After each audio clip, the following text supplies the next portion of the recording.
Bem-vindos a mais um episódio do Freedom Talks. Hoje eu recebo um convidado muito especial, Roberto Esteves, que é sócio e diretor de relações com investidores da Guepardo Investimentos, um fundo com o maior retorno da história desse Brasil. Ele já tem bilhões sobre gestão e hoje a gente vai falar sobre a sua trajetória, disciplina e os bastidores das grandes decisões do mercado de investimentos. Roberto, seja muito bem-vindo. Estou muito feliz com a tua participação aqui no podcast. Te admiro muito como pessoa, como profissional. Tu foi, acho que, o primeiro amigo que eu tive aqui em São Paulo. Então é um prazer, uma felicidade imensa aqui, tanto para Freedom quanto para mim, de ter aqui. Queria que tu iniciasse contando um pouco da tua trajetória, quem tu é, como chegou até aqui. E quem é o Roberto? Eu já te conheço, mas o público tem que conhecer quem é o Roberto. Primeiro, obrigado pelo convite, Lucas. Também compartilho das suas palavras. Realmente gostei, a gente acabou se conhecendo antes na pessoa física e depois no profissional. Então, é legal, é bacana. Acompanhei o crescimento da Freedom, então fico feliz de ter te conhecido até antes disso. Então, poder ter visto tudo que você fez. A minha vida, na verdade, ela é bem sem graça na parte profissional. Eu comecei trabalhando numa gestora que era a Votorantim Asset, aí fiquei 3 anos lá. Em 2009 eu fui para a Guepardo, a gestora ainda era pequena, tinha perto de 180 milhões sob gestão, e como eu tinha vindo de uma casa mais institucional, eu vi que tinha um potencial de captação de fundo de pensão, de clientes com cheques maiores. Precisava só dar uma organizada, um pouco em processo e tal, mas coisa muito simples. E aí foi o primeiro trabalho que eu fiz lá, foi esse. Tô lá há 16 anos, completei agora em junho. 16 anos. 16 anos. E a tua formação é qual? Eu fiz 2 anos de poli, aí larguei, não aguentei fazer engenharia, achei a coisa mais chata do mundo. Porque eu sempre tive a cabeça de trabalhar no mercado financeiro. E quando entrei na poli, eu acabei entrando em engenharia civil. Então quando eu tava vendo a resistência dos materiais, tava vendo coisas que eu tinha certeza que eu não ia usar pra minha vida. Acho que quase todo mundo deveria fazer pelo menos alguns anos de engenharia para aprender a sofrer. Aí depois fui para a GV, aí eu fiz os 4 anos da GV e depois já trabalhando e that's it. FGV. Pô, e para quem tá nos ouvindo aqui e não conhece, tenta explicar assim, de maneira simples, o que é um fundo de investimento, o que a Guepardo faz, como que é a tua rotina. Tá. Um fundo de investimento, eu vou falar no fundo de investimento de ação, que é o que a gente faz, que é o mais simples. Na verdade, em vez da pessoa física ficar operando cada ação separado, aí você compra uma ação, você vende, você tem que pagar o imposto no mês seguinte, quando você está dentro de um fundo de investimento, você só paga imposto no teu resgate. Então, na verdade, é um condomínio. Todo mundo tem a mesma rentabilidade. Então, todo mundo que investe num fundo, tá todo mundo no mesmo barco. Então, a gente tem dinheiro no mesmo fundo que os nossos investidores investem. Então, primeiro você tem uma confiança que o nosso dinheiro está no mesmo lugar. Então tem um alinhamento de interesses importante entre a gente e o investidor. E no final, dentro do fundo, a gente acaba comprando empresas, comprando ação, né? As pessoas esquecem, mas uma ação de uma empresa, você virou sócio daquela empresa. Então o trabalho que a gente faz é analisar a empresa, entender por que está barata, entender por que ela vai estar viva daqui a 10 anos. E aí, se tiver barato realmente, a gente investe. Pô, chegou perto do valor justo, a gente acha que não é um investimento que vai dar um retorno muito grande para o futuro. O grande retorno a gente já coletou. Aí a gente vende e compra os ativos. Se você faz isso na pessoa física, toda hora que você trocou de ação, você vai ter que ficar pagando imposto. Parece que é pouco, mas se você faz a conta de quanto que esse imposto vai te comendo ao longo do tempo, versus você ficar, vamos dizer, dentro de um fundo, esse fundo fazendo esse trabalho, e você só depois de 20 anos você resgatar, é uma lata o quanto você deixa para trás de rentabilidade de ter pago o imposto lá, sei lá, no ano 1, ao invés de ter pago no ano 20, entendeu? Entendi. Pô, e a Guepardo hoje tem um dos maiores retornos do Brasil, né? Queria que tu contasse um pouco como foi lá no início, como que vocês construíram toda essa performance, como que é a análise de investimento de vocês. A gestora é realmente assim, se você olha fundos de ação no Brasil, não tem nenhum fundo que tenha a nossa rentabilidade desde 2001. A gente rendeu para o cotista final perto de 20,6% ao ano, e o CDI deu mais ou menos 11 e pouco ao ano. O dobro, então. A gente deu praticamente CDI mais 9 ao longo desse período. Só que quando você fala, por exemplo, deu o dobro da rentabilidade, em dinheiro, a nossa cota está em 92. Então, quer dizer, a gente multiplicou o capital do investidor, vamos dizer, o primeiro investidor que comprou lá atrás, a gente multiplicou esse capital por 92 vezes e o CDI multiplicou por 14. Então, em dinheiro, a gente deu quase 6 vezes o que deu o CDI nesse período. Em dinheiro para o cotista final. Tem alguém que vocês conheçam que está desde o início? Tem o próprio gestor. O A primeira gestor, cota do exatamente, fundo é verdade. foi do próprio gestor. Depois a gente tem alguns... Pensa que ele, na época, ele tinha 21 anos. Agora Quando ele tem que idade? Ele tem 45. Tá aposentado. Nunca. Ele não tem a menor chance de aposentar. Multiplicou 9 vezes. Já 90 vezes. 90 vezes, exatamente. Não, mas é que chega num ponto que já não é mais acumulação de capital. É muito mais um desafio. Primeiro assim, a nossa cabeça é, pô, eu quero render o meu dinheiro. Então, automaticamente, se eu tô cuidando do dinheiro dos clientes, eu tô cuidando do meu que tá no mesmo lugar. Então, a nossa cabeça sempre foi cuidar do nosso patrimônio. Em vez de eu dar na mão de alguém cuidar, eu confio muito mais na gente do que num terceiro.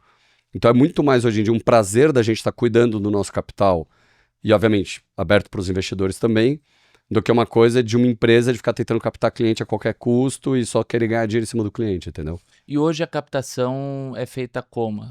Quero agora abrir o meu fundo, decidi, Lucas, vou largar a Freedom, agora vou abrir um fundo. Eu vou ter que ter um gestor para fazer toda a questão de saber escolher boas empresas, saber análise fundamentalista, tudo. Mas para eu conseguir buscar esse dinheiro, como que é feito isso na prática? Depende muito do tipo de cliente que você quer. O jeito mais fácil de você captar, no momento de boom de mercado, de Brasil, é via plataforma. Só que aí você vai receber muito dinheiro pulverizado, mas não necessariamente é um investidor que tem uma visão de longo prazo. Entendi. Por que é importante você ter um investidor com uma visão de longo prazo? E receber pulverizado é bom ou é ruim? Ele é bom, mas você acha que é pulverizado, mas a cabeça de todo mundo é muito parecida. Entendi. Então você vai estar pulverizado, mas na verdade na tomada de decisão vai ser um grande lote que vai embora ou que entra no seu fundo. Quando você tem uma captação de plataforma, os investidores acabam olhando muito curto prazo de retorno, né? Então olha 12 meses ou 24 meses, você pode, e é normal, você pega o nosso fundo que deu 90 vezes, 90 e poucas vezes, a gente teve diversos períodos de 12 meses ruins. Só que ao longo dos anos, obviamente, o fundo deu 20% ao ano. Então quando você pega investidores institucionais, que é o nosso caso, então praticamente metade da nossa base são de fundos de pensão. Entendi. Então realmente são investidores que têm uma visão de longo prazo, que sabem exatamente o que estão comprando, que entendem a nossa filosofia. Então, você tem um passivo, né? A gente chama de passivo o cliente, porque eu tô devendo, um dia eu tenho que pagar esse cliente de volta o dinheiro dele.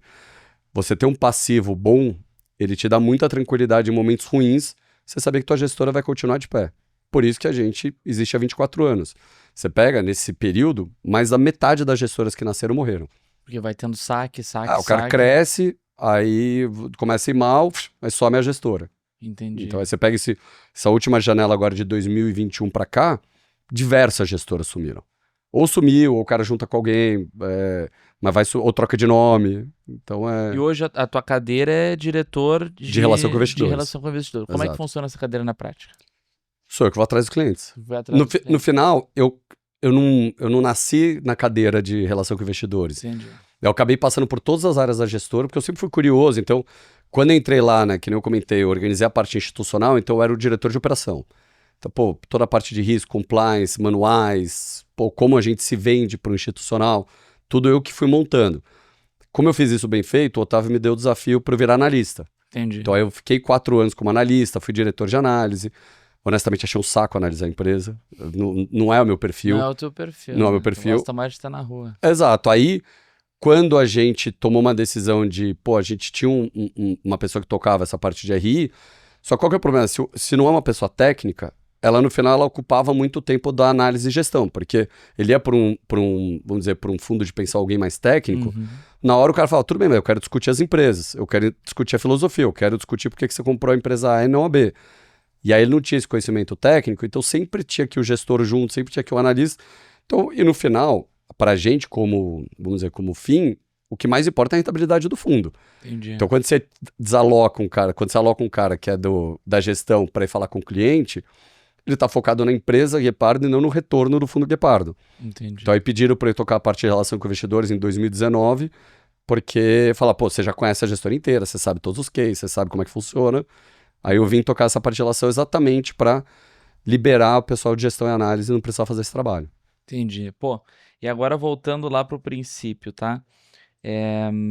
Tu me contou já alguma história de que, poxa, para eu conseguir dar alguns saltos na minha carreira, para eu conseguir adquirir o conhecimento que eu tenho hoje, muitas vezes eu tive que pagar por esse conhecimento. Não pagar, né? Mas, poxa, tu contava uma história de que eu gastava o meu VR para poder sentar com as pessoas que já estavam uma parte à frente. Como que foi isso? Conta um pouquinho para o público.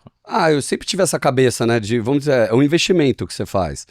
Então, e o Otávio também teve parecido. Por acaso, a gente estava em lugares diferentes, né, o Otávio moleque, mas também teve muito parecido. Então, quando eu trabalhava na Asset da Votorantim, pô, eu era estagiário. Então, ganhava mal pra caramba, e VR também mal pra caramba e tal. Só que eu fazia questão todo almoço, eu ia almoçar com os gestores, eu ia almoçar com o pessoal da mesa, para entender a filosofia de investimento, para entender a cabeça dos caras. É a hora que você pode conversar, né? Porque tá fora do ambiente, quando tá na mesa durante o dia, você não consegue ficar trocando uma ideia muito, muito longa. Então era uma coisa que eu ia gastando esse tempo e esse dinheiro, vamos dizer, eu quase fritava o que eu ganhava de salário em almoço com eles, mas no final você acaba aprendendo muito. Tava ganhando mais do que tu. Exato. Mas no final você acaba aprendendo. Aí depois, quando você olha para trás, foi um investimento baixíssimo versus o conhecimento. Tu entrou na Guepardo, ela já tinha quanto tempo? Ela tinha 8 anos. 8 anos, já era consolidada, mas tem histórias assim de quais são as principais dificuldades que se tem nos primeiros anos de um fundo, como que funciona? O problema de uma gestora é que é meio que nem o ovo e a galinha. Então o fundo pode ser bom, mas se ele for pequeno, ninguém quer investir, porque o cara fala, pô, eu não sei se essa gestora vai sobreviver. Então tem meio que, naquela época, tinha meio que uma linha de corte, assim, abaixo de 300 milhões a gestora não existe. Entendi. Tipo, para institucionais. Para pessoa física, o cara vai investir, porque ele não olha tanto essa preocupação sistêmica do negócio. Um institucional, o cara olha. Então, quando eu entrei lá, tinha 180 milhões, o mais difícil era passar a barreira dos 300 milhões. Entendi. Que aí sim você conseguia... É dobrar o fundo. Era dobrar. Aí sim você conseguia dar um salto, tanto é que a gente foi de 180, em 3 anos a gente foi de 180 para quase 2 bi. A gente praticamente multiplicou por 10 a empresa em 3, 4 anos. 3 anos, mas isso quando? Isso de 2009 até 2013. Hoje tem quanto sobre gestão? Hoje tem 4 bi e meio. 4 sobre gestão. bi e meio. E aí, para quem não sabe, quantos fundos tem sobre gestão? A gente tem uma estratégia, né? Então vai mudar assim, sei lá, eu tenho um fundo de previdência para pessoa física que, né, por exemplo, quem é CLT, tem um pedaço do imposto que ela pode colocar num fundo de pensão, né, um fundo de previdência, e com isso ela economiza o imposto. Ou mesmo previdência que a pessoa quer deixar para o longo prazo. No final, a gente só tem uma estratégia. Então, eu tenho vários fundos diferentes que, para a pessoa poder acessar via Itaú, a pessoa poder acessar via XP, BTG, mas no final, uma grande carteira. Uma grande carteira. Uhum. E essa carteira, o que tu entende que foram os principais diferenciais que fizeram você conseguir estar tendo esse crescimento? Eu já vi, tem fundo, para quem está assistindo, né? Tem fundo que vai mais fundo em ações, tem vários tipos de fundo, mas o que tu entende que é os grandes diferenciais da Guepardo? Primeiro, eu acho que é a disciplina. O que eu chamo de disciplina? E isso que é muito difícil para o investidor. A disciplina significa, assim, momentos de euforia. Então, sei lá, você pega o Brasil pré-pandemia. Pô, o juros estava caindo, várias reformas passando. O que isso significa na prática? Todo mundo queria comprar ação, porque estava todo mundo animado com o Brasil. Então, nessa hora, o que representa isso no preço? Pô, as empresas estão caras, ou estão perto do valor justo. Então, o que é uma empresa perto do valor justo? Eu vou ganhar, sei lá, inflação mais 8, inflação mais 7. Aí, no momento horrível, que nem, por exemplo, a gente está hoje em dia de ninguém quer investir em bolsa, todo mundo quer CDI, ou no pior momento da pandemia, que você fala, pô, eu não sei como é que vai ser o futuro. Nessas horas, é a hora que você tem as maiores oportunidades. O que é o importante? É você escolher as empresas boas. Porque a empresa boa, ela vai sobreviver a qualquer cenário. Entendi. Então, como é que a gente vê se uma empresa é boa? É um mix entre olhar gráfico, Não, zero. Nunca vamos olhar um gráfico. Tem os caras que falam, tem a os grafistas. Os grafistas. Tem o X apontando pra cima. Tem os Fibonacci, aí tem o bebê abandonado. Pô, você tem 1 milhão de nomes.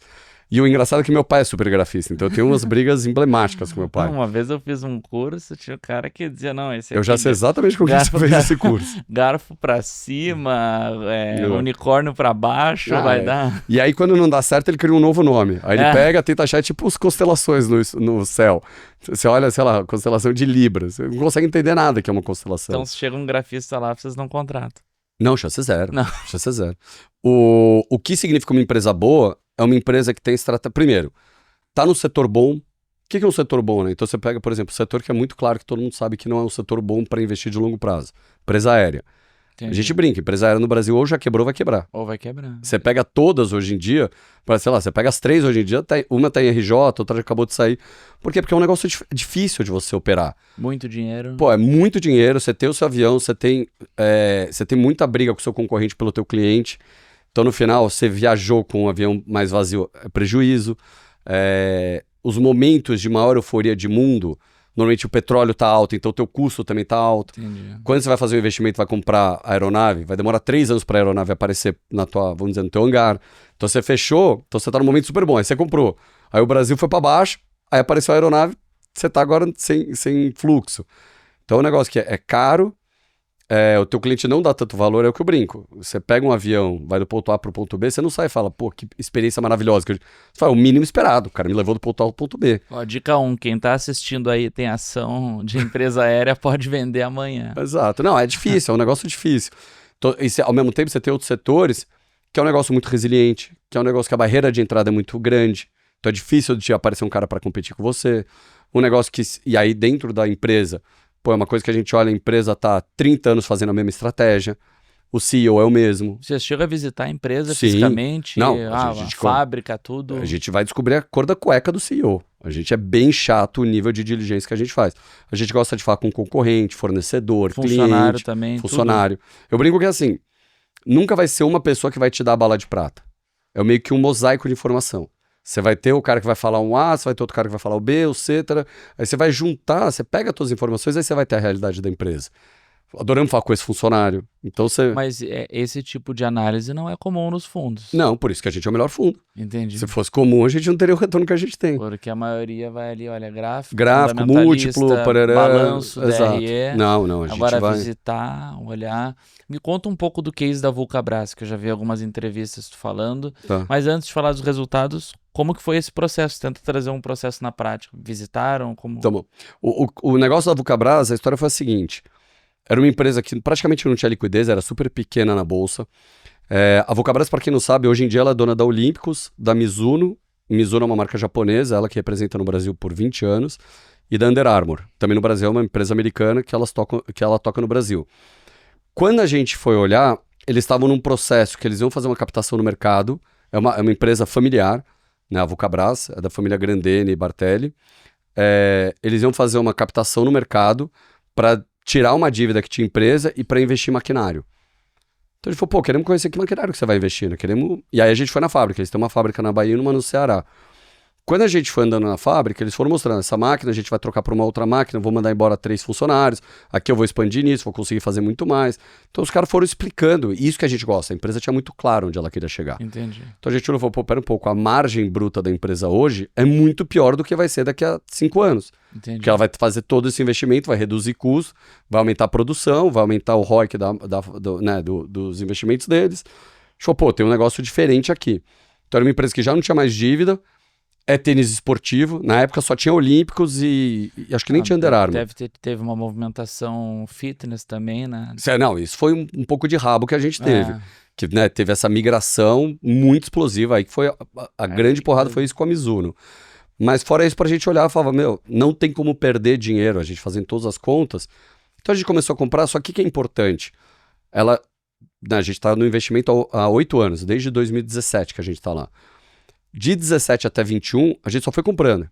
Então mas a gente não tem pressa para comprar. Então a gente foi comprando. Em 2021 ela virou nossa maior posição. Fomos para o conselho de administração da empresa. Então é muito prazeroso você estar numa empresa que o cara tem a cabeça muito parecida, que o cara tem foco em resultado, que o cara realmente tem um skin in the game também. Né? A família tinha 70% da empresa. Então é uma coisa assim, quando você tá numa empresa que... 70% é... Não, é gigante. Bastante, Só tinha 30% de free float. Né? Free float é o que tá no mercado.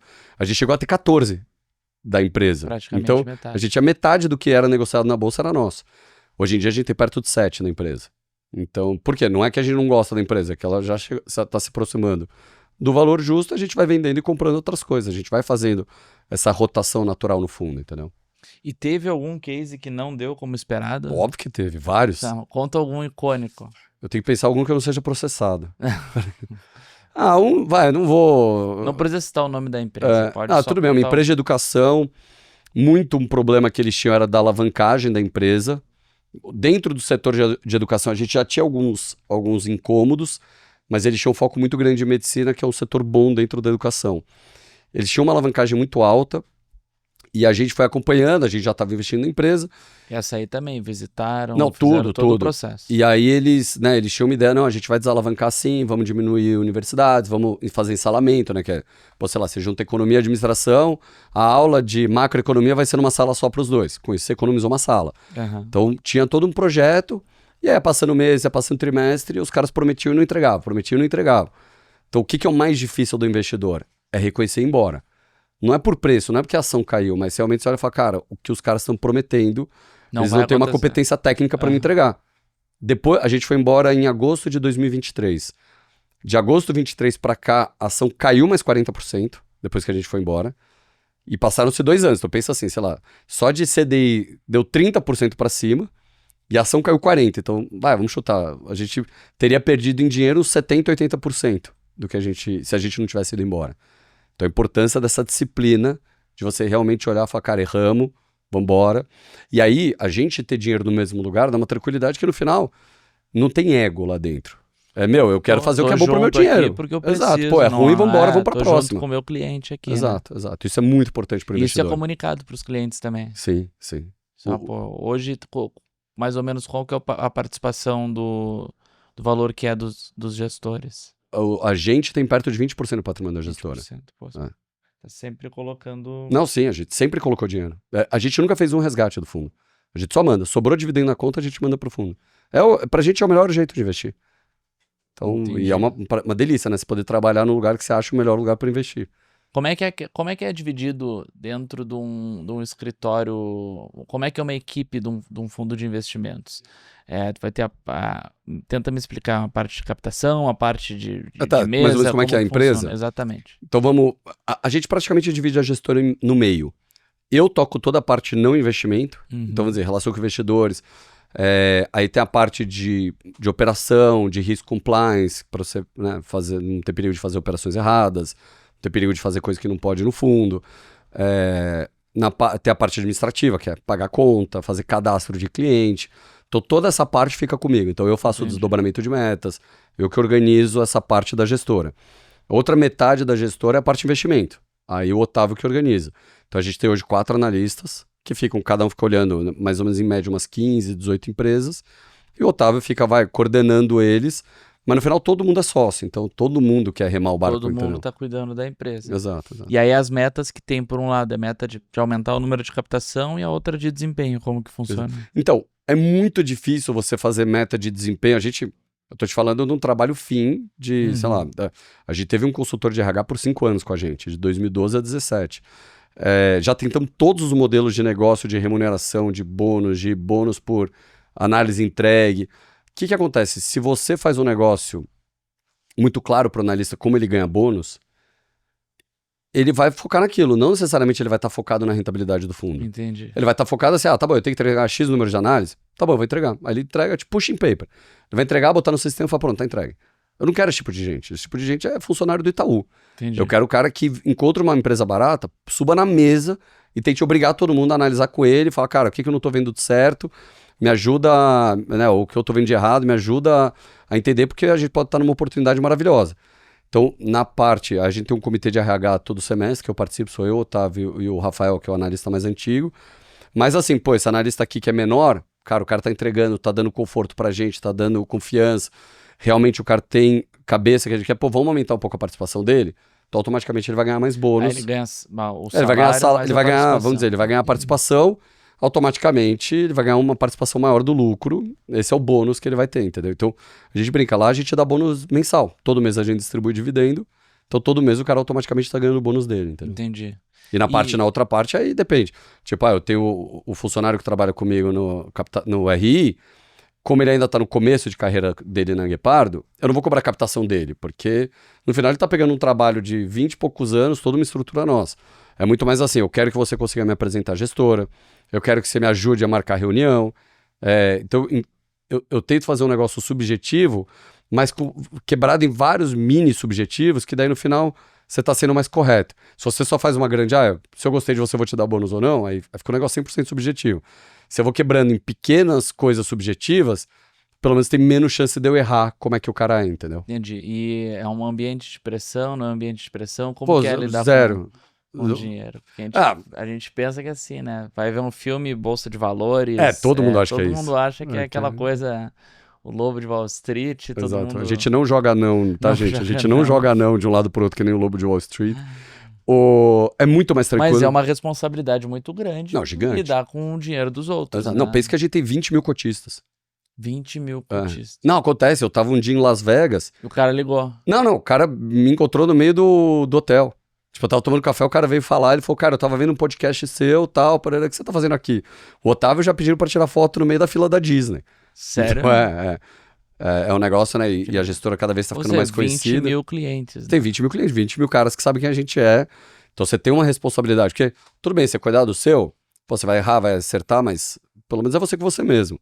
Você cuidar do dinheiro de terceiro, você tem uma responsabilidade porque você sabe que tem uma pessoa lá que depende de você pra, né, pra E viver, aí pra tem aposentadoria. uma série de ritos que vocês têm que estar cumprindo para estar mostrando ali, né? Desempenho, documentação. Sim, sim. Como que funciona isso no dia a dia? Você tem muita regulação, né? O Brasil é um dos países mais bem regulados nessa parte de investimento. Muito melhor que os Estados Unidos.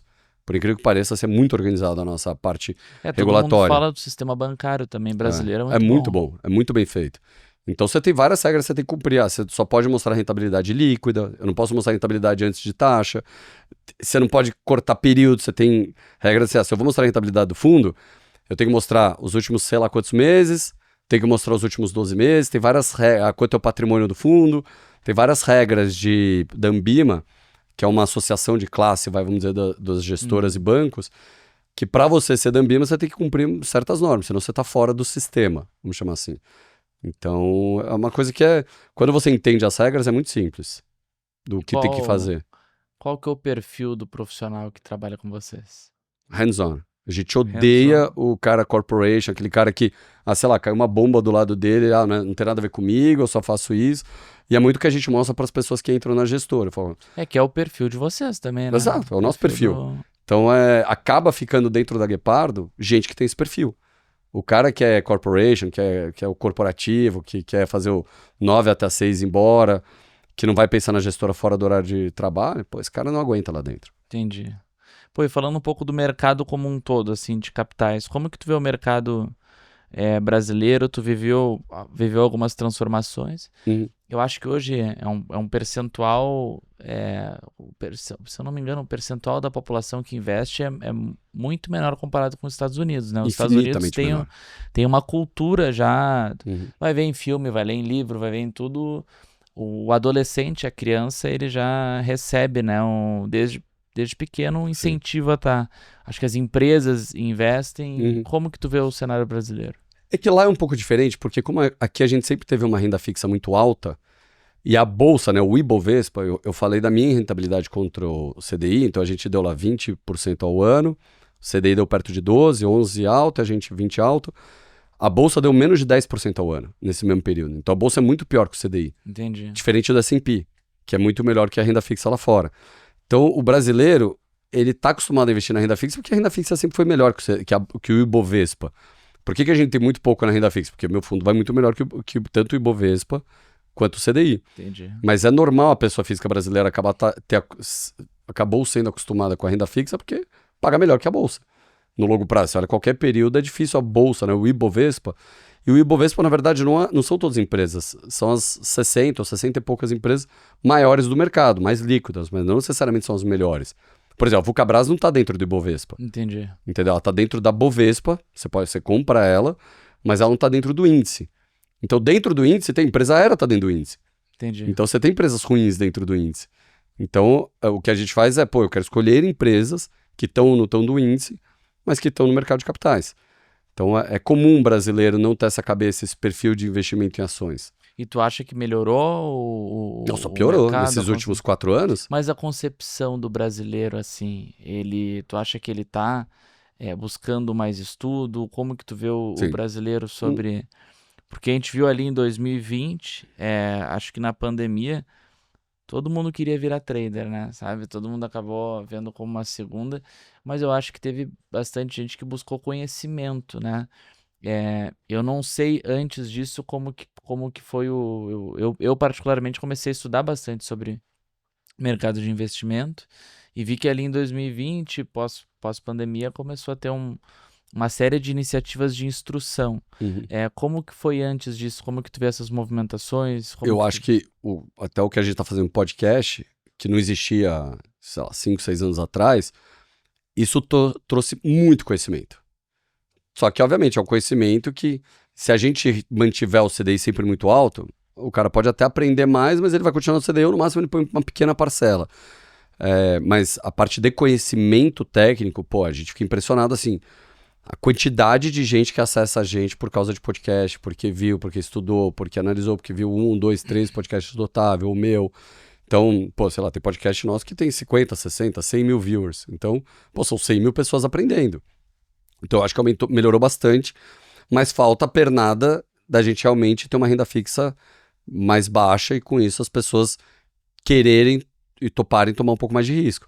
Quando o CDI estiver alto, é óbvio que o cara vai querer conhecer e tal. Talvez migrou para o nosso fundo posições que ele tinha ou operando na pessoa física ou, sei lá, em outros fundos. Mas realmente eu acho que vai ter essa mudança de percepção no momento que a gente conseguir ter uma renda fixa mais baixa de uma forma mais perene. Não, tá baixo, depois sobe para 15 de novo. Mas eu digo, o brasileiro hoje, na tua visão, ele ainda tem aquela questão de chegar de receber muita recomendação de banco ou de instituições onde ele não tem zero conhecimento. Tu vê que o brasileiro ele já tem um nível de conhecimento um pouco maior. Como que é? Vai, eu vou te dar orelhada, tá? Orelhada. Eu vou te falar assim, se o americano é 100, a gente pré-2020, pré-podcast, a gente deveria ser 10, hoje a gente deve ser 20. Entendi. Entendeu? Tipo, ainda estamos longe do que dá pra ser, mas eu te falo que deve ter dobrado o conhecimento dos brasileiros nesses últimos 5 anos. Mas ainda estamos muito longe realmente de uma pessoa que entende investimento de longo prazo. Entendi. E para a pessoa que busca conhecimento, ela tem que entender que é melhor ela fazer alocação em um fundo, né? Do que ela tentar. Sim. Poxa, vocês têm pessoas que estão fazendo leitura, visitando as empresas, entendendo do mercado.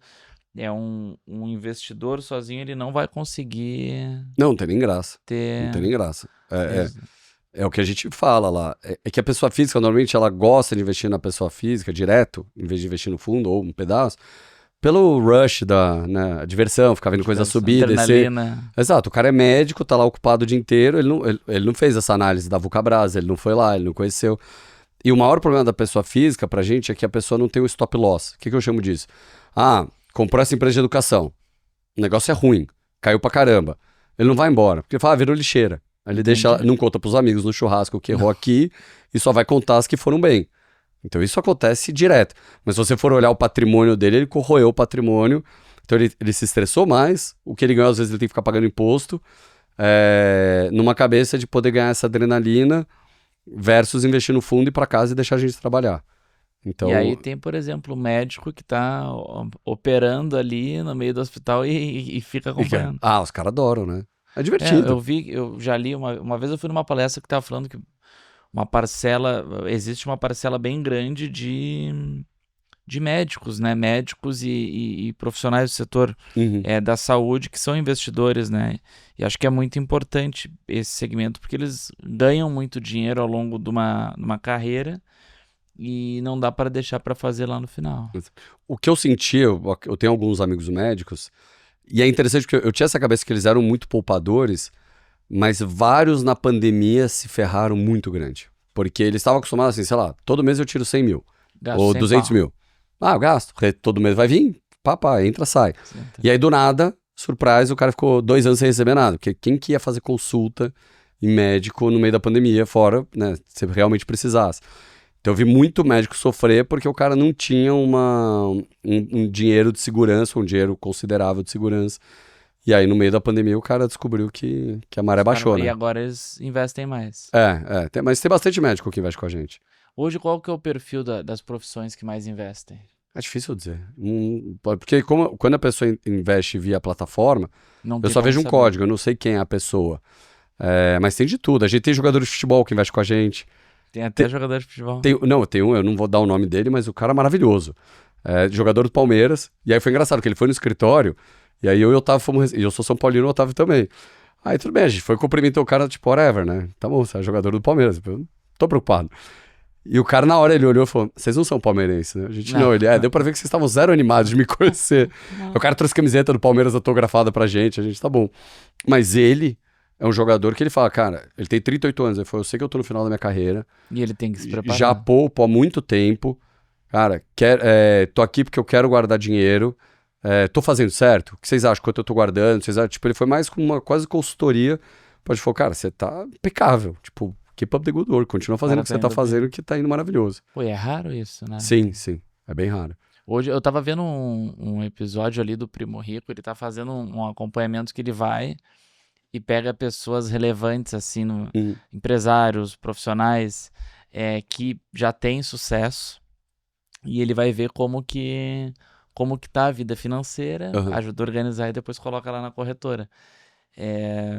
E eu vi vários episódios que é muito engraçado, assim, de tu ver pessoas grandes que não tem ainda a cultura de estar guardando dinheiro, sabe? Que tu vê ali e o cara tem segurança, assim, ó, eu sei que eu trabalho, eu sei que eu vou ganhar, eu sei que eu vou conseguir, e aí passa a ser um novo hábito você tá guardando dinheiro, né? E eu não tinha ideia o quão isso era grande, porque a gente acha, o cara que é maior, ele já tem alguma assessoria, ele já tem alguém que cuida, e muitas vezes não. E no final é muito difícil, né? Porque você ter essa cultura são coisas que você tem que deixar pra trás. Então, vou viajar menos, ou não vou ficar trocando de carro, não vou ter um relógio bacanudo, não vou ficar indo nos melhores restaurantes, né? Então, a parte de investimento é uma coisa muito solitária. Você não vai ficar contando pra todo mundo, eu não fico andando com o meu extrato bancário mostrando pros amigos. Então é uma coisa que você meio que mantém. E ao contrário, você comprou um carro, você tá mostrando pros amigos que você é rico. Mas vai cada vez mais segurança, né? Não, você durma que nem um bebê. E te ajuda muito, porque às vezes você quer tomar uma decisão mais cara, você não pensa, porque você fala, pô, eu tenho guardado pra isso. Então é melhor você ser mais poupador. E algumas horas você tomar uma decisão, realmente quero gastar nisso, tá bom? Quando você vive uma vida muito de sonhador, comprando sempre... Pô, é muito ruim, porque você sempre tá querendo comprar coisa, você sempre tem que ficar mostrando pros outros, e no final você não tá guardando, e o que importa, quando você tiver 40 anos pra frente, é isso que vai deixar você dormir tranquilo. Falando do dia a dia aqui, uma última pergunta. Quanto tempo demora, em média, um processo de uma análise de uma empresa? 6 meses, 8 meses, depende da empresa. 6 meses. É demorado. Depende da empresa. Mas a última que a gente analisou do começo ao fim, que foi essa BESP, para entrar na privatização, deve ter demorado É porque, tudo bem, o que você chama, né? De uma análise, porque ela nunca termina. Análise, assim, eu digo, do dia 1, pensamos, o analista trouxe aqui, essa daqui que eu quero ver. Então, mas é que começarem a se envolver. É uma coisa que a gente nunca termina. Por exemplo, o Vulcabras, até hoje a gente... Não, até o primeiro cheque, eu digo, conheci... uns 6 meses, 8 meses, para você ter um conforto, você fala, pô, realmente...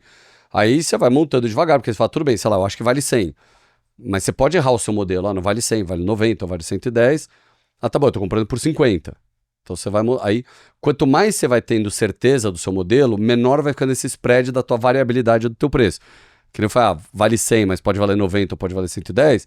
Pô, se é uma empresa que eu já conheço há muito tempo, eu tenho praticamente na vírgula quanto vale a empresa. Porque eu realmente sei onde estão as vantagens competitivas, onde ela vai melhorar a margem. Então você consegue projetar muito melhor a empresa, a sua previsibilidade fica muito maior. Então você consegue botar cheques maiores, porque você sabe exatamente o que você está comprando. E aí, viu algum cenário, tô investindo na empresa, viu que a coisa não tá acontecendo. Vocês ligam pro CEO, perguntam pra ele a gente é bem chato. Funciona. A gente é bem chato. Dão incerta, visita... A gente vai falando, e aí é o jeito de você até ver o cara, né? Se você fala, pô, mas aqui não faz sentido tal, não, o cara é birrento, o cara não aceita nada que a gente fala. A gente não vai lá pra tocar a empresa, eu quero comprar a empresa que já é bem tocada. Quer entender por que... Exato, mas por que você não faz isso? Então, sei lá, um exemplo de shopping center, você olha, né, tem lá uma tabela, a gente tem um gráfico que mostra toda a venda por metro quadrado de todos os shopping centers de empresa de capital aberto. São 3, né, que tem. Tem a Multiplan, que é dona do Shopping Morumbi, tem a Iguatemi, que é obviamente dona do JK e do Iguatemi e vários outros shoppings. E tem a Allos, que é dona do Shopping Leblon, é dona do Parque São Pedro, que é lá perto de Campinas. Então, Parque Dom Pedro. Então, a gente analisando a venda por metro quadrado de cada uma delas, Pô, a gente foi lá e falou, cara, por que vocês não vendem essa daqui que parece que tem uma venda super ruim de por metro quadrado? E ele falou, vocês estão vendo uma fotografia. Essa que vocês estão falando para vender, a cidade tá adensando para lá, então daqui a pouco ela vai começar a vender muito mais por metro quadrado. E essa aqui que vocês acham que é boa, pô, tá ficando mais pobre esse lado da cidade que os caras ricos estão indo pro outro lado da cidade. Entendi. Então aqui vai começar a piorar. Então um do meio que para você parece que tá bom, é o cara que eu quero vender. E aquele lá do final que você acha que tá ruim, é o cara que é o contrário, que vai melhorar daqui a 5 anos. Só que é bom, é gostoso você ir lá com uma pergunta e o cara ter os fatos e dados por que o cara tá fazendo cada coisa, seguro, entendeu? Né? Exato, te dá uma tranquilidade ímpar. E esse acompanhamento, assim, vocês fazem, é mensal? Como? Depende da empresa. Tem empresa que é direto, a gente tá falando com o CEO, com o CFO. Depende do resultado dela. Depende do resultado, depende do quanto de proximidade a gente tem, qual tamanho que a gente tem na empresa. E quantos os caras querem ouvir. Visitam mais se tá ruim ou se tá bom? Quando tá bom, ninguém vai visitar. Né? Não depende. Tipo, você pega uma Alus que a gente tem uma posição grande, que é de shopping center, pô, a gente tá direto conversando com eles. Com ideias, pra bater papo. Então é prazeroso, assim, é legal, porque no final você é sócio do cara. Legal. Então você quer entender qual é a cabeça. Pô, por que vocês não fazem isso? Aí sempre aparecem umas ideias mirabolantes que a gente quer dar pra eles, entendeu? Legal, então se for ver, hoje a Guepardo e tu como um dos donos, vocês têm várias empresas, né? Se Sim. for ver, sou sócio de várias empresas. Exato. É uma holding de empresas, o fundo, na verdade. Uma holding de empresas. É bom, para eu te perguntar assim, agora a Freedom é especializada em inteligência artificial. Queria ver se hoje, no dia a dia, vocês usam IA em algum tipo de análise, fazem previsões, como que tu vê a inteligência artificial no... Eu acho, assim, a gente começou, então eu vou te contar um pouco como é que foi a nossa história com a Freedom e onde eu acho que a gente vai pro futuro. Primeiro trabalho que a gente fez, que daí foi do meu lado, como eu sou mais nerd da equipe, eu sempre gostei de inteligência artificial, sempre achei um negócio interessante. Primeira visibilidade que eu via que eu falava, pô, aqui eu acho que a gente consegue agregar, era na minha parte de diligência. Uhum. Então, pô, a gente acaba tendo muita diligência de fundo de pensão. A diligência é o fundo de pensão para dar um questionário com, sei lá, 50, 60 perguntas. Um pouco do que a gente conversou aqui, como é que é seu comitê de investimento, como é que são os seus conflitos de interesse, como é que é o alinhamento, E as perguntas são parecidas, mas não são exatamente iguais. Entendi. Então, vai mudando conforme o vai mudando um pouquinho, mas no final o cara quer saber a mesma coisa. Uhum. E aí, o que a gente fazia lá dentro? Tá bom, pô, o cara tá perguntando isso, aí eu lembro que no questionário tal, eu respondi, então, aí abria lá o questionário, Ctrl+C, Ctrl+V e dava um tapinha. Parará. Aí eu falei, por que a gente não faz uma base de conhecimento usando o AI, se a gente entenda o que a gente faz do começo ao fim, então tudo que a gente conversou de alinhamento de interesse, a filosofia, o comitê, como é que funciona tal. Pô, e aí a gente faz o contrário. A gente pega essa pergunta da diligência, manda lá, ele vai responder, eu Ctrl+C, Ctrl+V, eu faço o contrário. Em vez de eu ficar procurando e ajustando, pô, eu realmente criar uma inteligência que saiba exatamente o que é a gestora. Acesso à informação. Exato, aí eu só vou perguntar, como é que é o nosso comitê de investimento? Né? Então eu pego a pergunta da diligência, Ctrl+C, Ctrl+V, pego a resposta, obviamente eu vejo, né? Você não tá, a gente vai arrumando, vai ensinando o AI, mas no final com isso eu consigo agilizar muito o meu processo de diligência. Acho que esse é o primeiro trabalho que tem para fazer numa gestora, que é do lado operacional da gestora. Na parte, eu tenho uma pessoa de tecnologia lá, pô, o cara usa AI direto para ajudar com código, com tudo, então já tem também esse lado, mas esse é um lado mais operacional também de produtividade. A gente acha que no futuro, então a gente tem esse projeto mais de longo prazo, que é o quê? Pô, o que eu acredito que é uma empresa boa? Não, um pouco do que a gente falou, como é que é a estratégia, como é que é a gestão, como é que é a governança, tipo de setor, né, como é que é o histórico de resultado deles. Então, coisas que a gente faz de forma empírica, através de questionários que a gente desenvolveu no passado, mas que hoje em dia tem um quê de empírico.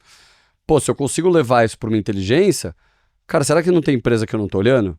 Que eu tenho preconceito e que o AI vai falar assim, esse aqui tem exatamente o que vocês procuram. Dá pra fazer tipo um lookalike, ó. Eu tenho essa minha carteira, exato, onde cara, estão essas empresas? Onde é que tem empresas parecidas com a mesma filosofia do que eu gosto e que às vezes eu tive preconceito e não me aprofundei na empresa porque eu achava que era ruim, não gastei o tempo necessário nela e o AI vai tipo te trazer e falar, cara, dá uma olhada nessa empresa que eu acho que é bem parecido com o que você quer.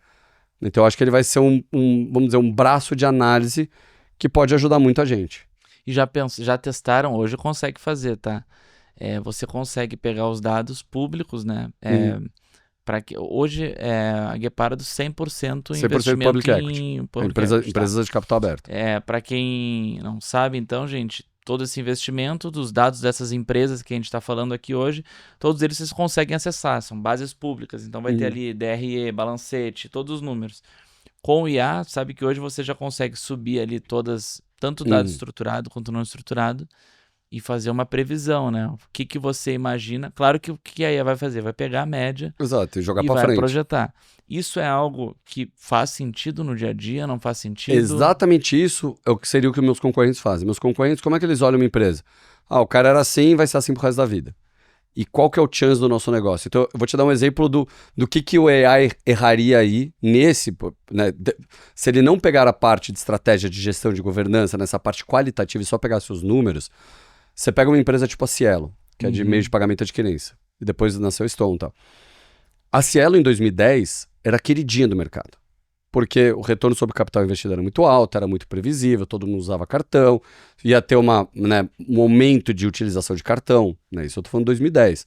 Então ia ter, cada vez mais gente vai usar mais cartão e menos dinheiro, né? Até por causa de sonegação de imposto, é uma coisa que cada vez o governo foi forçando mais. Então, se eu pegasse o modelo para trás e jogasse para frente, ia aparecer maravilhoso. A gente lá dentro, pela parte estratégica, gestão e governança, a gente olhou e falou, pera um pouco. Esse modelo de negócio de meio de pagamento de adquirência tem muito pouco concorrente. Na época tinha 2, era a Redcar, que depois o Itaú comprou, né? A rede hoje em dia chamava Redcar, e a Cielo, só existiam as duas. Então a gente falou, cara, é óbvio que um dia o Banco Central vai quebrar essas, vamos dizer, o que limita só esses duopólios, vai abrir para o mercado, 1 milhão de empresas vão entrar nesse segmento, é um negócio barato para você entrar, é diferente de uma Klabin de papel e celulose que custou 8 bilhões para fazer uma fábrica. Começou as maquininhas... Aí, o que aconteceu com o resultado desses caras? Moeu. Uma Cielo, então você olha o resultado pré-2011, 12 e pós, sei lá, a empresa deve ser 1/4 do que era. Então o risco de você só olhar número, se você só olhar número, você vai ser igual aos meus concorrentes. Só olha o número que não entende. E a empresa é um organismo vivo. Então você tem troca de CEO, você tem mudanças no setor, então tem muitas coisas que não vai te mostrar o número. Pode ajudar, mas tem que ter uma análise complementar. Ou, na verdade, o que eu acho que dá para fazer é colocar também o AI para entender, porque senão ele vai ser uma fórmula matemática. E eu acho que o AI pode ser mais que isso. Então o AI vai ser o cara que talvez entenda o que é uma estratégia boa. Tipo, eu pego lá, a gente leu diversos livros para criar nossos questionários. Então tem um que chama Understanding Michael Porter, que é sobre como você entender as 5 forças de Porter. Tem o Good to Great, tem Outlier, tem 200 livros muito bons. Pô, você pode pegar em top o AI com esses livros. E ver quais empresas estão... Exato, pô, é isso que eu tô procurando. Esses são meus questionários. Cara, quem que faz sentido que tem essa estratégia, que não tem mudança de CEOs, várias mudanças ao longo do tempo, que você vê que a equipe é coesa, que tá há muito tempo, que tem alinhamento de interesse. Então são coisas que a gente se perguntaria como analista. E em vez da gente ir atrás, pô, bota o AI para trabalhar. Então é muito mais do que já foi feito, não do que pode fazer, né? O Sim. uso da AI. Não. Mais analítica, né? Muito. Aí que eu acho que vai ser um diferencial grande a gente conseguir botar essa nossa inteligência dentro de um AI e falar, cara, agora sai procurando. Do que só olhar número. O número, qualquer analista sabe fazer isso. E aí você não tem vantagem competitiva. E hoje, que conselho tu daria para quem está começando agora no mercado financeiro? Primeiro aprende AI. Porque, não, é verdade. Porque, na verdade, não é só mercado financeiro. Para tudo agora, eu olho as empresas e olho as coisas que a gente vai fazendo, e até uma outra empresa investida nossa que a gente também usa vocês, ferrou. O meu sócio tava falando agora, a gente tava numa reunião, ele falou assim, cara, tava dando um conselho para um amigo. Se tu tá pensando em estudar até em medicina, já pensa até diferente, porque nem eu sei nem como é que vai ser para os médicos, né? Tem que estar estudando AI antes. Não, você pega só a curiosidade de exame, de encontro de câncer e tal. Hoje em dia, AI já tá pau no médico. Então, vamos dizer, o primeiro passo vai ser o médico só dar um check e depois, com um nível de confiança muito alto, não vai nem mais precisar do médico para dar o check. Vai ser já confiando no sistema.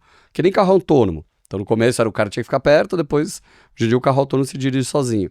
Então, esse modelo de negócio, assim, a pessoa vai ter que entender onde ela pode usar, como ela estrutura, como ela utiliza. E eu acho que a maior dica também que eu dou para a pessoa que está começando, e aí eu falo porque eu tenho 2 filhos, e pra gente, hoje em dia, já é difícil a gente ter foco.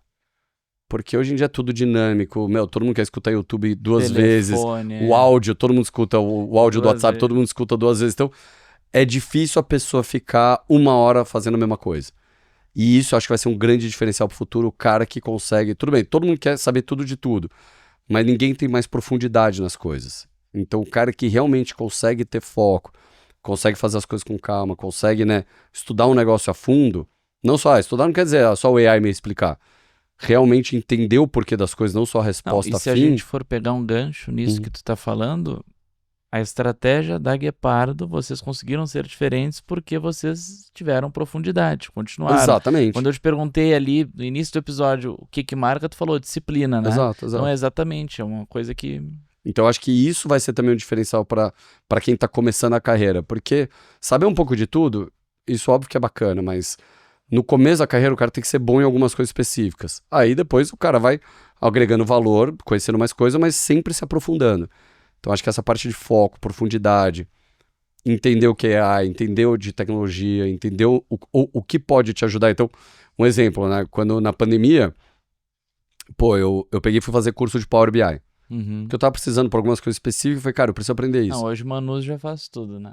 Mas, hoje a Manus mas aí, pega uma IA, já faz os gráficos tudo. Como muda. Mas o que eu queria dizer com isso é, eu me aprofundei, entendi, comecei a brincar, eu falei, tá bom, mas eu não vou ser o cara que vou fazer, porque eu já sou o chefe. Entendi. Mas eu sei o que dá pra fazer. Tem que entender. Então, aí eu dei o mesmo curso pro Breno, que é o cara de tecnologia lá da Guepardo, ele fez, eu falei, tudo bem, agora eu sei o que eu posso pedir pra ele, porque eu sei o que dá pra entregar. Isso até pra ele poder desempenhar, é bom tu ter entendido também, entende? Exato, porque tu também não vai pedir algo assim, cara, faz isso, cara, é impossível. Isso. Não, mas como é impossível? Então você ter esse conhecimento, né? Quanto mais você vai crescendo na carreira, você não precisa se aprofundar nas coisas. Mas isso já é o fim da carreira. O começo da carreira você tem que ser profundo. O fim da carreira você vai ser mais, vamos dizer, você vai cuidar de vários chapéus diferentes, só que você tem que saber o que você tá falando. Então você tem que ter tido uma profundidade antes disso. E vai saber, no fim da carreira, tu sabe muito mais dizer o que não fazer do que fazer também, né? Não vai por esse caminho.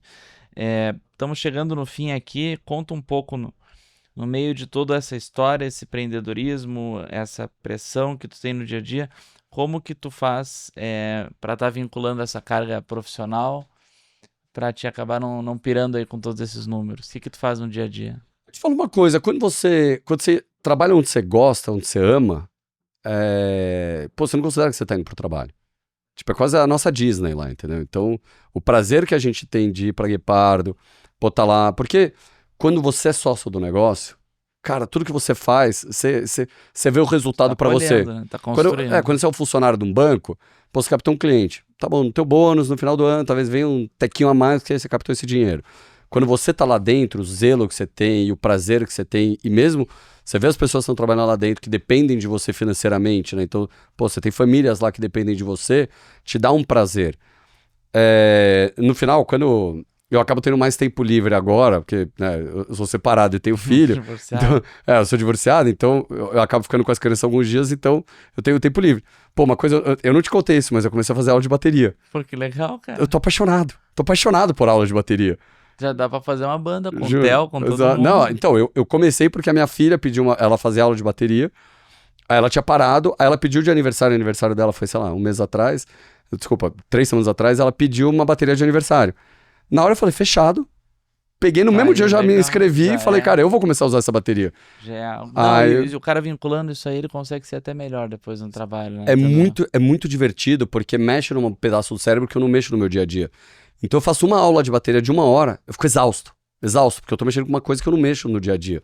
Então, você me põe pra fazer planilha de Excel, eu fico 5 horas mexendo, assim, pra mim é mais o braçal de digitar e mexer do que o cérebro. O cérebro já sabe o que tá fazendo, então pra ele é o dia a dia dele. Você fazer um negócio completamente diferente do que você faz, te ajuda muito a você ir trabalhando, porque o cérebro é um músculo. Esporte você não pode... também. Esporte eu sou viciado. Bike. Bike, snow, kite, wake, tênis, eu adoro todos. Eu realmente gosto. Sou bom em nenhum, mas gosto de fazer vários. Mas é bom. Não, mas isso aí eu acho que... Isso é um padrão, acho que de profissionais de sucesso como você, conseguir ter esse equilíbrio também. Porque se o cara fica só numa linha de estar olhando pra uma só trabalho, pô, o cara... no final o cara fica desgastado, o cara não curte, o cara estressa. Também, Exato, o cara estressa, o cara, pô, vai ter problema com a família. Então tem vários issues. Então você tem que ter uma vida saudável. Entendi. Pô, Beto, eu queria te agradecer, foi muito bom te Imagina. receber aqui, uma felicidade imensa. Falei aqui pro pessoal que, ó, vai vir meu primeiro amigo de São Paulo. É verdade. Te agradecer porque eu acho que não só nessa 1 hora, mas tu me ajudou muito já com o profissional e o homem que eu tô me tornando pessoalmente, e foi muito bom poder te receber aqui. Parabéns por toda a história. Que a gente consiga agora aí já foi de 4 anos 180 para 300. Agora tem que ser em 2 anos de 4 bi para 8 bi aí na Guepar. Mas também a gente não quer passar muito de 8 bi, porque você começa a ficar muito difícil de você cuidar do dinheiro. É meio que um transatlântico. Então, quanto maior você for, mais difícil de você Mais manejar, difícil comprar empresa, vender empresa. Então, tem um ponto ótimo que você fala, pô, aqui tá um tamanho que, cara, eu vou conseguir render bem o dinheiro, consigo atender bem os clientes, e senão não é crescer por crescer, também chega uma hora você não tem o mesmo nível de rentabilidade que você tinha quando você era menor. Legal, Então tem essa mais uma preocupação. aula, mas muito obrigado aí por tudo, parabéns, foi muito bom. Pô, obrigado a você, eu fico feliz de ver você aqui, Garoto Podcast. Fico Não, eu feliz cheguei que aqui você em tá. São Paulo, ficava na tua casa todos os dias pedindo pra aprender. Não, e não ia embora. Eu tinha que expulsar ele, meia-noite e meia. meia. Mandar mensagem pra Vitória, ó, vem buscar. Eu falava, cara, muito bem, mas amanhã eu tenho que trabalhar, beleza. Você é jovem, tipo, sei lá, você tinha uns 24 na época. Tinha 24 na época. Eu tinha já 40. Eu falava, meu, beleza, mas eu preciso dormir. Foi 21 que eu cheguei. Eu mudei pra aquele prédio em 23. Não, 22, Não. 22. Eu mudei em junho 22. Aí eu fiquei um ano até junho 23, e 23 eu mudei pro meu apartamento, que eu tenho hoje. Tenho certeza que foi 20. 22. Tenho, né? Eu sei quando eu separei. Cheguei eu fui no prédio quando eu separei. Eu lembro quando eu separei. Legal, mas foi um prazer, pô. Eu adoro tua família, então foi também sempre um te prazer adoro. cuidar. Pô, muito obrigado. Parabéns pela trajetória. Vamos juntos aí. Muito obrigado. Boa, obrigado a você, Lucas. Então esse foi o Freedom Talks com o Roberto Esteves, ou Beto. Esse bate-papo cheio de aprendizados sobre liderança, investimento, visão de longo prazo. E se você gostou, não deixa de se inscrever no canal, ativa as notificações e compartilha esse episódio. Nos vemos no próximo.